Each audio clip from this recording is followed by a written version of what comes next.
الحمد لله رب العالمين وبه استعين واشهد ان لا اله الا الله وحده لا شريك له واشهد ان محمدا عبده ورسوله اما بعد رکوع سے اٹھنے کے بعد کون سی دعا پڑھیں؟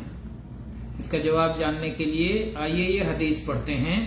عن ابی ہریرہ رضی اللہ عنہ ان رسول اللہ صلی اللہ علیہ وسلم قال اذا قال الامام سمع اللہ لمن حمدہ فقولوا ربنا ولك الحمد فإنه من وافق قوله قول الملائكة غفر له ما تقدم من ذنبه اخرجہ البخاری۔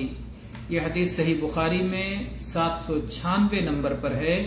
ابو ہریرہ رضی اللہ عنہ بیان کرتے ہیں کہ اللہ کے رسول صلی اللہ علیہ وسلم نے فرمایا کہ جب امام سمع اللہ لمن حمدہ کہے تو تم لوگ ربنا ولک الحمد کہو، یعنی مقتدی کہیں ربنا ولک الحمد، امام کہے گا سمع اللہ لمن حمدہ، اور پھر اللہ کے نبی صلی اللہ علیہ وسلم نے فرمایا کہ جس شخص کی بات فرشتوں کے موافق ہو گئی، فرشتوں کے ساتھ ہو گئی، تو اس کے تمام سابقہ گناہ معاف کر دیے جائیں گے۔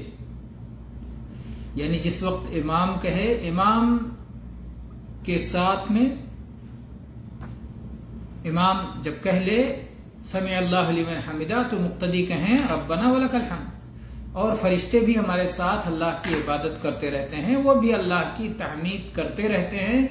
تو جب ہماری تحمید اور فرشتوں کی تحمید ایک ساتھ ہو جائے گی تو گزشتہ گناہ معاف ہو جائیں گے۔ تو کون سی دعا یہاں معلوم ہوئی؟ رکوع سے اٹھنے کے بعد امام رکوع سے اٹھتے ہوئے کہتا ہے سمع اللہ لمن حمدہ، اور پھر اس وقت دعا پڑھنا ہے ربنا ولک الحمد، ربنا ولک الحمد۔ دوسری دعا، ایک اور دعا جو دوسری حدیث میں آئی ہے، جو صحیح مسلم میں ہے، جس کے راوی ابو سعید خدری رضی اللہ عنہ ہے۔ آئیے حدیث کے عربی الفاظ پڑھ لیتے ہیں۔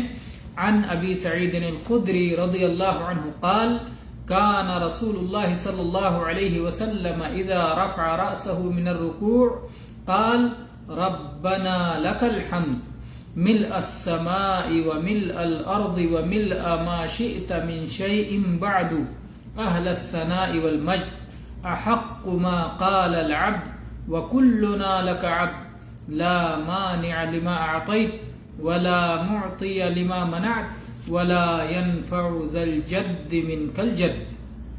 یہ صحیح مسلم کی حدیث ہے 476 نمبر پہ کہ رسول اللہ صلی اللہ علیہ وسلم جب رکوع سے اپنا سر اٹھاتے تھے تو آپ یہ دعا پڑھتے تھے ربنا لک الحمد ملء السماء وملء الارض وملء ما شئت من شيء بعد اهل الثناء والمجد احق ما قال العبد وكلنا لك عبد لا مانع لما اعطيت ولا معطي لما منعت ولا ينفع ذا الجد منك الجد۔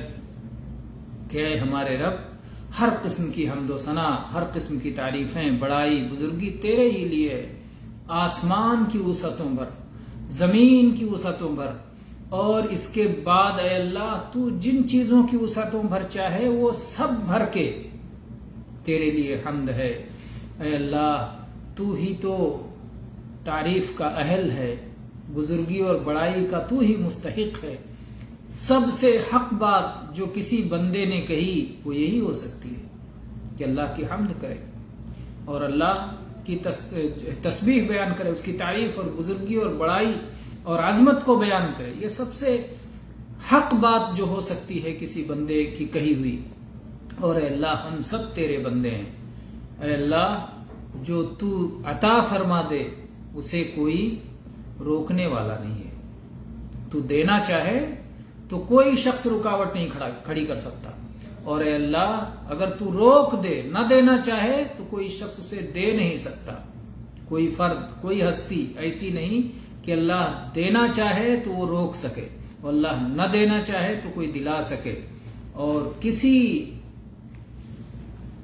نصیبے والے کو اس کا نصیبہ تیرے پاس کوئی نفع نہیں دے گا، یعنی کسی کا مقام، کسی کا مرتبہ، کسی کا مال، کسی کی دولت، کسی کا جاہ، کسی کا کچھ بھی ملا ہوا ہے اور اس کی وجہ سے چاہے کہ اللہ کے پاس اپنے مال و جاہ کے ذریعے سے کچھ حاصل کر لے، کچھ حاصل نہیں کر سکتا۔ اللہ اپنی مرضی سے، اللہ تعالیٰ اپنی مشیت سے، اپنے ارادے سے جو دینا چاہے وہی عطا کرے گا۔ تو اللہ تعالیٰ کو اگر بندے راضی کرتے ہیں تو اللہ تعالیٰ سے بڑا کریم کوئی نہیں، اللہ سے زیادہ عطا کرنے والا کوئی نہیں، اور یقیناً وہ عطا فرمائے گا۔ تو یہ رہی رکوع کے بعد کی دوسری دعا۔ رکوع کے بعد کی پہلی مختصر دعا ہو گئی ربنا ولک الحمد، اور دوسری یہ طویل دعا ہوئی، اور اس کے علاوہ ایک اور دعا ہے جسے ہم انشاءاللہ اگلے درس میں بیان کریں گے۔ وآخر دعوانا ان الحمد للہ رب العالمین۔